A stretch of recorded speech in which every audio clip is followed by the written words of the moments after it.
Bonjour à tous, bienvenue dans le dictionnaire juridique en vidéo d'ABC Juris et de Juridiquois. Aujourd'hui, nous allons nous intéresser aux privilèges de juridiction en droit international privé français. Avant de vous présenter les privilèges de juridiction, je vous invite à vous abonner à la chaîne en cliquant sur le lien sous la vidéo. N'hésitez pas non plus à proposer des thèmes de vidéos pour que je puisse les faire en définition. Parlons maintenant des privilèges de juridiction. Il existe en droit international privé français deux règles, les articles 14 et 15 du Code civil, qui offrent aux personnes de nationalité française un privilège.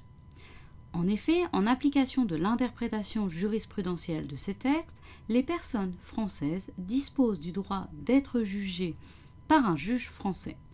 L'article 14 prévoit en effet l'étranger, même non résident en France, pourra être cité devant les tribunaux français pour l'exécution des obligations par lui contractées en France avec un Français. Il pourra être traduit devant les tribunaux de France pour les obligations par lui contractées en pays étranger envers des Français. A l'inverse, l'article 15 vise quant à lui, un Français pourra être traduit devant un tribunal de France pour des obligations par lui contractées en pays étranger, même avec un étranger. Ces règles subissent cependant un certain nombre de limitations. En effet, leur application est subsidiaire, c'est-à-dire si aucun autre critère ne permet la compétence du juge français. Ensuite, il est possible d'y renoncer, même implicitement, puisque l'on considère que c'est le cas d'une clause attributive de juridiction.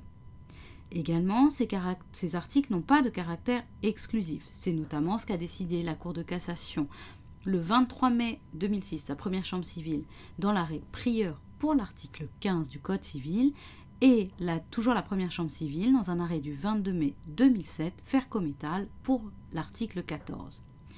Dans le cadre de l'Union européenne, il faut constater que ces articles ne peuvent pas être opposés à une personne domiciliée dans l'Union européenne, mais à l'inverse, ces articles peuvent être invoqués par toute personne de l'Union européenne vis-à-vis des personnes extérieures à l'Union européenne. C'étaient les privilèges de juridiction. Voici nos coordonnées pour nous retrouver sur ABC Juris et sur Juridiquois.